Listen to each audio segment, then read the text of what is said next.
At nighttime, plankton swarm towards light. Manta rays feed on plankton. They're filter feeders. They have this huge mouth. They swoop through the ocean, swallowing giant mouthfuls of plankton, tiny animals that are floating in the water. If conditions are right and we're able to concentrate enough plankton, we'll attract the mantas.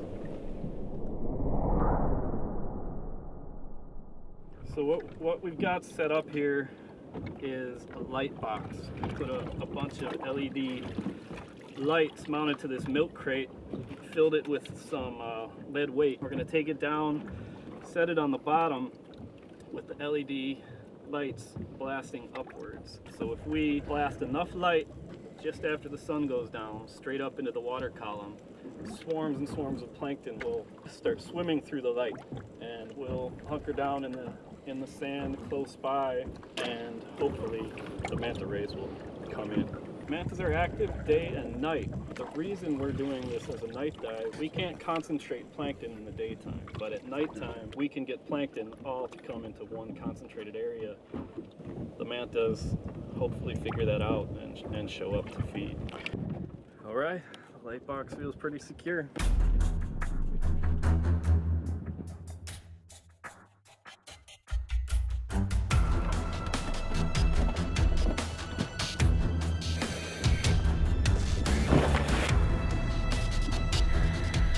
Okay, ready for the box?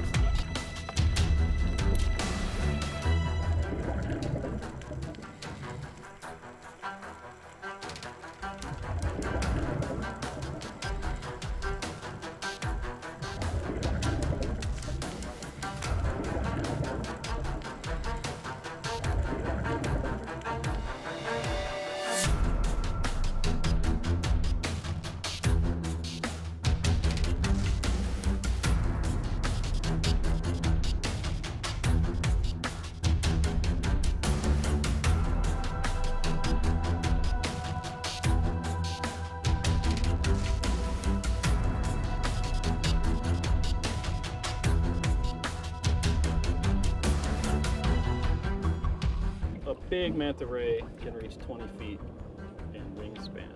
The mantas we see here are typically a little smaller, between 10, the real big one here might be 15 feet, but an impressive sight.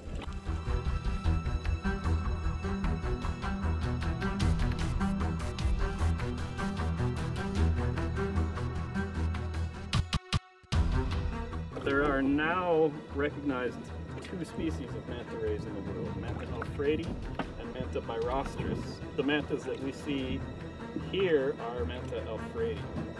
They're known to be a little bit smaller, they stay closer to coastal areas, and they don't travel quite as far. There's also some differences in the markings on their top and bottom sides.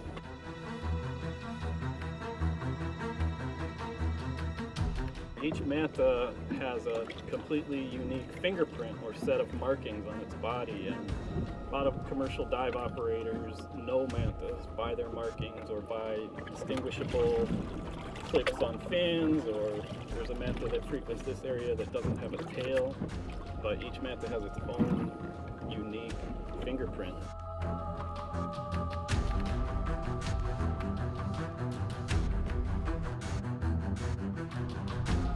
Large sharks would eat mantas. I've heard anecdotally about orcas being seen eating mantas, but you're gonna have to be a big animal to take down a manta ray. And even though they're really large, they're not dangerous at all. They're very gentle. They almost seem to take an interest in people. They can't hurt you. They're not carnivores, they're filter feeders, so they pose no threat to humans at all.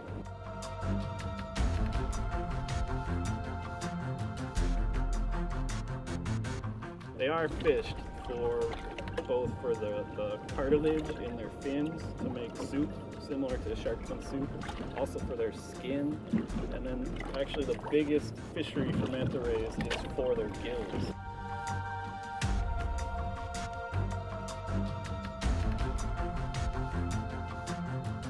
Manta rays are related to stingrays, but they don't have the ability to sting like stingrays do. Manta rays are close relatives of sharks.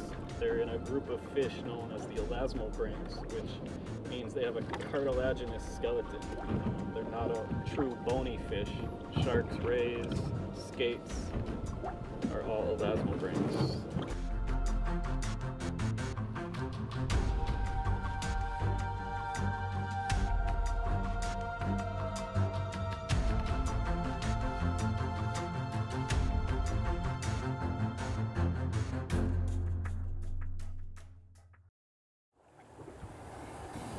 I think I see the lights coming up.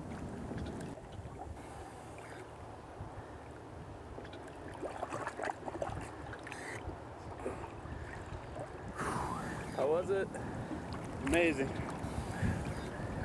Did you see them? Yeah, we had about a dozen. Really good night. A lot of plankton. It's a dark sky, so our lights did a great job at attracting enough plankton to get the mantas to come in. Every time you see mantas, it's amazing.